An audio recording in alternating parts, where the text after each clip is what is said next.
Good afternoon. It's wonderful to see the holiday decorations here in the White House. Tomorrow I'm going to light the National Christmas tree to help kick off the holiday season. Whatever you celebrate, we're looking ahead to a brighter and happier December with an economy markedly stronger than it was last year. It's been a tough couple of years, but we've made incredible progress. And today, I'd like to speak about some of the steps we're taking to address challenges in the economy and how those actions are already starting to pay off for American families. First, however, I want to quickly reiterate what I spoke about on Monday concerning Omicron, the variant, and the steps we're taking to combat it. As I said, this new variant is a cause for concern, but not a cause for panic. We have the best vaccines in the world, the best medicines, the best scientists. We're learning more every single day, and we'll fight this variant with science and speed, not chaos and confusion. So let me repeat what the doctors and scientists have affirmed. The best protection against Omicron is getting a booster shot. Right now, about 135 million Americans are eligible for a booster, but only about 40 million have gotten one thus far. If you're over 18 years of age, you got vaccinated before June 1, go get your booster shot today. And if you're not vaccinated, now's the time to get vaccinated and take your children to get vaccinated. Every child over the age of 5 can get a safe, effective vaccination. Tomorrow, I'll be putting forward the next steps we'll be taking to fight COVID this winter, not with shutdowns or lockdowns, but with more widespread vaccinations, boosters, testing, and more. Now, onto the economy.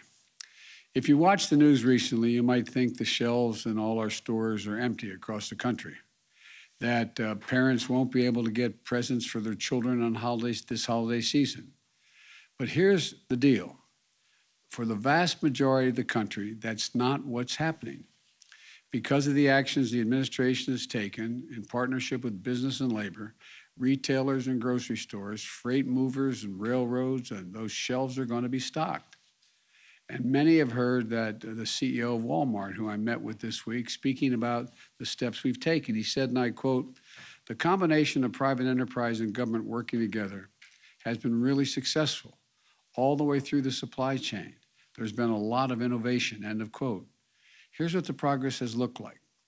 The first thing we had to do was speed up the operations at our ports. Americans are buying more goods than ever, and a lot of those goods come through our ports. 40% of the goods that come into the country on the West Coast come through 2 ports, Los Angeles and Long Beach. To help relieve congestion, I brought together labor and management and asked them to step up and cooperate more, to move forward in operating those ports, not 5 days a week, 40 hours a week, but 24 hours a day, 7 days a week, by adding more shifts at night and on the weekends. Then we had to make sure that people could transport those goods from the ports to stores and homes across the country. We've broken up log jams there as well. Private sector port terminal operators at the ports of Los Angeles and Long Beach, for example, have announced that they're going to eliminate fees when truck drivers come into the port to pick up the containers, if they do it at night or on the weekends, when roads are less congested. Working with my administration, a major ocean carrier, the 4th largest in the world, announced on Monday a new $100 discount when containers are picked up quickly, with larger discounts for nighttime and weekend pickups. And we announced this week that we're extending through February extra flexibility that allows truckers to drive more hours when they're transporting critical goods like gas, food, and medical supplies. Paired with these important safety measures, all of them are going to help move goods more quickly and get products that people want onto the shelves all across the country. Over the last month, the number of containers left sitting on docks, blocking movement to those stores, was for over 8 days. Now it's down by 40%, which means they're heading to shelves and stores more quickly. That's an incredible success story. The ports of Los Angeles and Long Beach have moved 16% more containers so far this year than last year. By working with business and labor, my administration has been able to handle the huge surge in goods moving through some of our biggest ports. And that's translated into shelves across our country being well stocked. You don't have to take my word for it. On Monday, I convened a group of CEOs from some of the largest retailers and grocery stores in the nation, as well as companies who work with small businesses across America, including the CEO of Walmart, as I mentioned, along with Best Buy, CVS, Samsung, Mattel, Etsy, and QVC. My administration has been working with many of the CEOs and others to keep these goods moving through our supply chain to ensure the shelves are stocked heading into the holiday season. The CEOs I met with this week reported that their inventories are up, shelves are well stocked, and they're ready to meet the consumer demand for the holidays. The CEO of Etsy represents over 5 million small businesses and entrepreneurs. He told me, and I quote, "Our survey data says they are less concerned about supply chain challenges this year than they were last year," end of quote. I've also spoken with the CEOs of UPS and FedEx, which are on track to deliver more packages than ever. Now, I can't promise that every person will get every gift they want on time. Only Santa Claus can keep that promise. But there are items every year that sell out that are hard to find. Some of you moms and dads may remember Cabbage Patch Kids back in the 80s, or Beanie Babies in the 90s, or other toys that have run out at Christmas time in past years when there was no supply chain problem. But we're heading into a holiday season in very strong shape. It's not because of luck. We averted potential crisis by figuring out what needed to get fixed, and then we brought people together to do the hard work of fixing it. That's exactly what we're doing with the second concern I want to talk about today, prices. Here are a few things you should know. Just about every country in the world is grappling with higher prices right now as they recover from the pandemic. In the United Kingdom, price increases have hit a 10-year high. In Germany, a 28-year high. In Canada, price increases are the highest they've been since the 90s. This is a worldwide challenge, a natural byproduct of a world economy shut down by the pandemic as it comes back to life. Prices are still out of sync as the world comes back. But as we continue to overcome these obstacles, the more price pressures will ease. But I have not been content to sit back and wait. I've used every tool available to address the price increases, and it's working. Take gas prices. Last week, I announced the largest ever release from the United States Strategic Petroleum Reserve to increase the supply of oil and help bring down prices. I brought together other nations to continue and contribute to this solution. India, Japan, the Republic of Korea, the United Kingdom all joined us. They all agreed to release additional oil from the reserves, and China may be doing so as well. This worldwide effort we're leading will not solve the problem of high gas prices overnight, but it has been making a difference.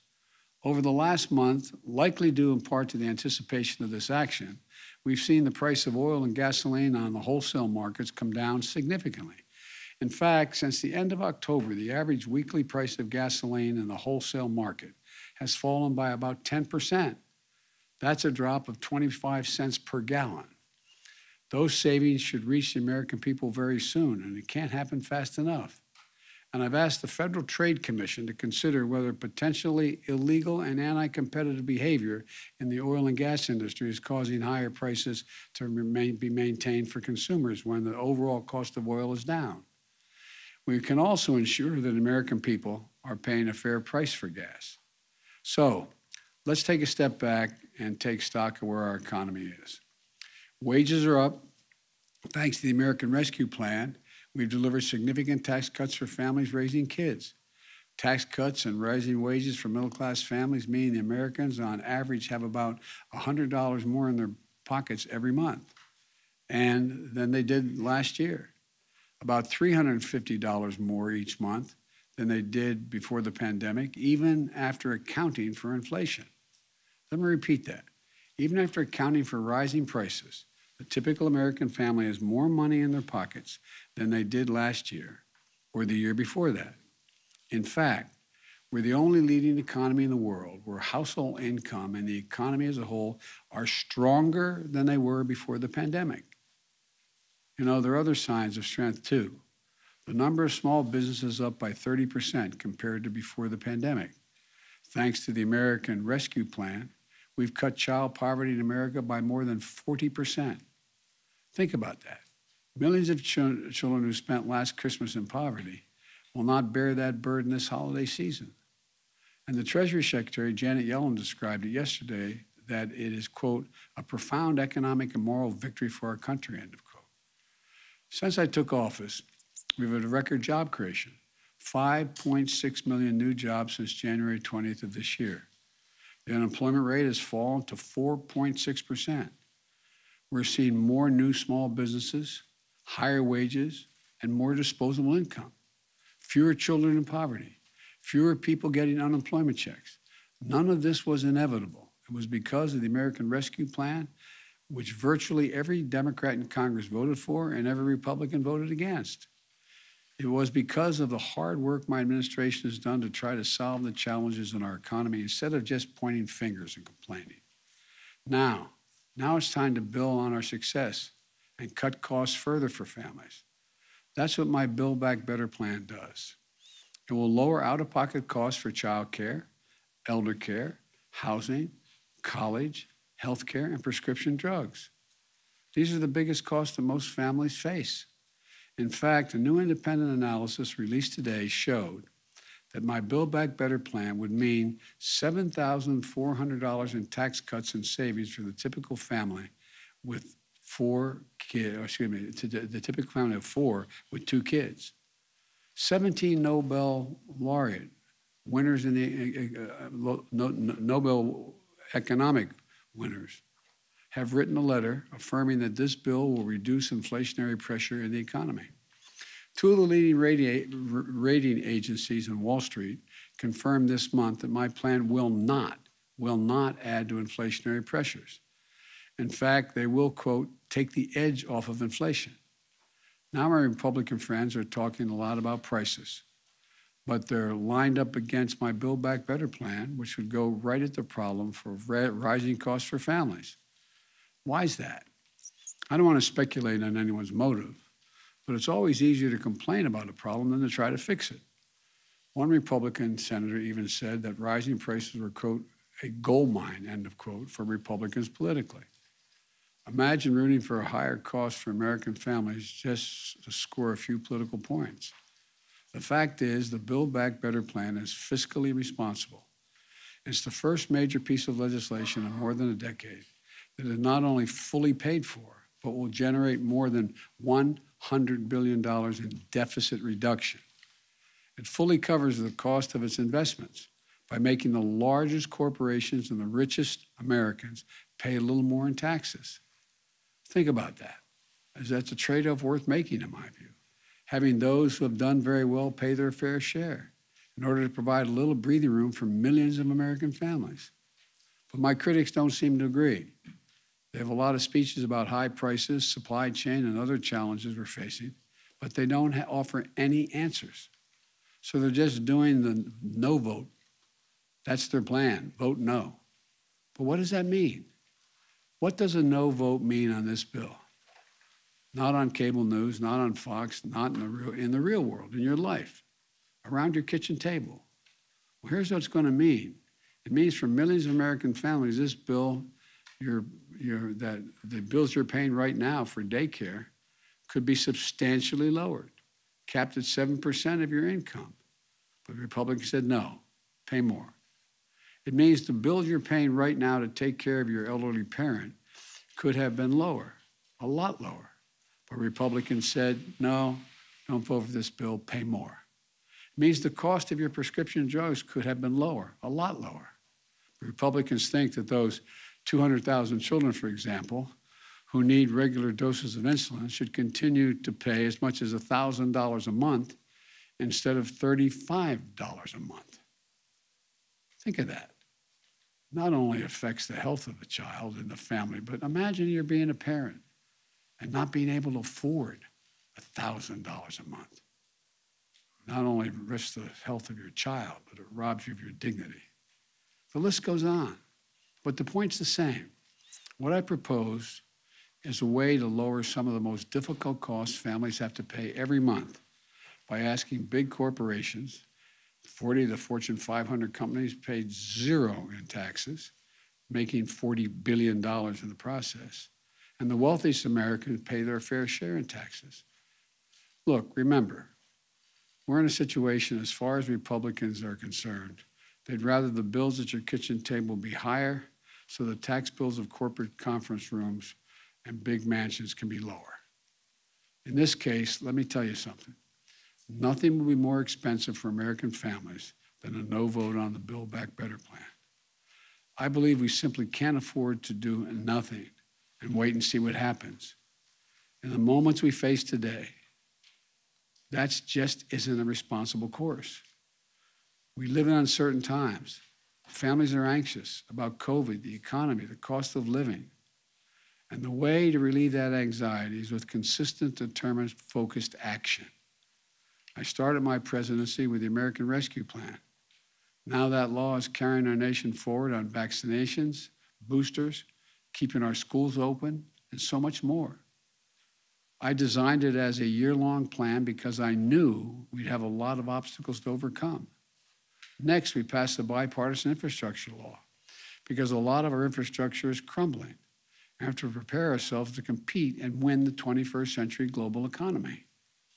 For most of the 20th century, we led the world by a significant margin because we invested in ourselves, not only in our roads and highways and bridges, but in our people and our families. We built the interstate highway system. We invested to win the space race. We were among the first to provide access to free education beginning back in the late 1800s. These decisions to invest in our country and our families were a major reason why we were able to lead the world for much of the last century. But somewhere along the way, we stopped investing in ourselves. America is still the largest economy in the world. We still have the most productive workers and the most innovative minds in the world. But we've risked losing our edge as a nation. Our infrastructure used to be the best in the world. Today, according to the World Economic Forum, we rank 13th.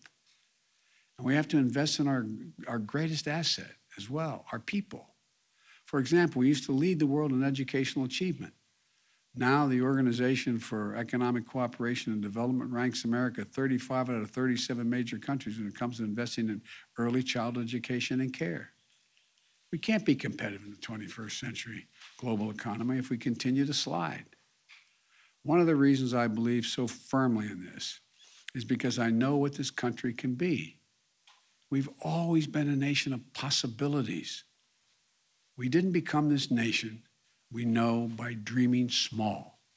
Throughout our history, we've emerged from crisis by investing in ourselves. During and after the Civil War, we built the Transcontinental Railroad, uniting America. During the Cold War, we built the interstate highway system, transforming the way Americans are able to live their lives. And now we'll build the economy for the 21st century. I truly believe that 50 years from now, when historians look back on this moment, they're going to say this was the beginning of the moment when America won the competition for the 21st century. I think that's what we're going to see happen, God willing. May God bless you all, and may God protect our troops. Thank you very much. Mr. President, what's your level of concern that the new variant will end up exacerbating the very issues on supply chains your team has been working on the last several months? Well, look, you know me, I'm an optimist. What we have seen so far does not guarantee that's the outcome. As a matter of fact, we're going to know in the next several weeks that just not only how transmissible the disease is, but how extensive it is, how dangerous it is, and what damage it does, and most importantly, whether the vaccines we have are capable of dealing with this virus, particularly if the boosters we're trying to get everyone to get. So I think the jury's still out. I think it's a little early to make that judgment. But am I concerned? Of course I am, until we get the final answers. I'll take a couple more questions. Yes. Mr. President, what is your reaction? The Supreme Court heard the abortion case today, and the justices signaled that they are on the verge of major changes to abortion law in the United States. Do you have any plans to try to codify the law. What is your reaction to that? Well, first of all, I haven't, I didn't see any of the debate today, the presentation today. And I support Roe v. Wade. I think it's a rational position to take. And I continue to support it. Mr. President, thank you so much. There are a number of presidents, from Jimmy Carter to Richard Nixon, who really tried to impact inflation and supply chains and weren't able to largely do that. How confident are you that you have the tools and the power to do something about supply chains and help Americans find some relief? Because what I've seen so far, based on what we've done, this is the first time I've seen where labor and business is so ready to cooperate, because they didn't go through a period of over 2 years almost, of the impacts of a terrible virus that has caused real damage to the world economy.